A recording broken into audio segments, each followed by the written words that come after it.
After months of preparation, Frank Cavaluzzi saddled up and headed out, riding his bicycle from the outskirts of Pittsburgh to Washington, D.C. 98% off-road, kind of mountain bike terrain, not too crazy. It's about 320 miles. It may be considered crazy to most of us.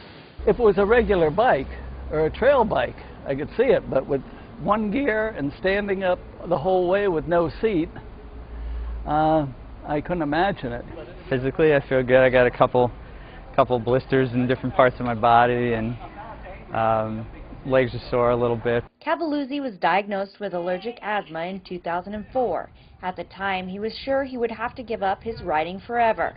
Instead, he revamped his wheels and created a specialized bike that would allow him to breathe easier. And cycling's my thing, and having overcome asthma and riding standing and bringing attention to myself that way, I'm able to bring attention to different causes. This year, Cavaluzzi's cause is helping mesothelioma patient Larry Davis raise awareness and funding for his rare disease. Along Cavaluzzi's route, he had the opportunity to talk to other adventurists who marveled over his mode of transportation. Most also didn't have any understanding that asbestos is tied to mesothelioma, or that it's not a full ban that exists right now. A few thousand people die each year from asbestos-related cancer. Larry Davis, who was diagnosed in 2006, is one of only a few people who are living with this disease.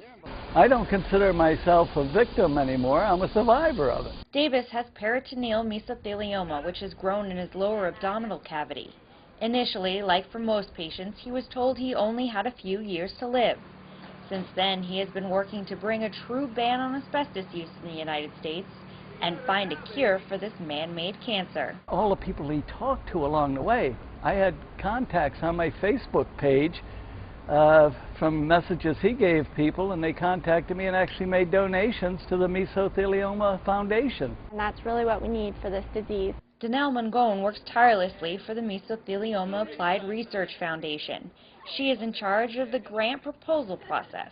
We've funded over $6 million worth of research in the past 10 years, and we also provide patient support and help newly diagnosed patients find mesothelioma specialists. Funding that couldn't be done without the efforts of people like Larry Davis and Frank Cavaluzzi. There's just so much heart in this, and that Frank was inspired by someone that he had never met, and that he dedicated himself to doing this extremely significant and difficult ride from Pittsburgh to D.C.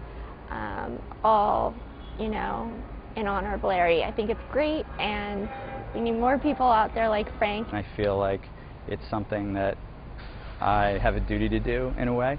I don't think people have to be afflicted with something to want to do something for somebody else. Now that people are becoming more aware, maybe we can save a few lives. To read more about Frank Cavaluzzi's ride or to make a donation, you can go to actionagainst asbestos.com.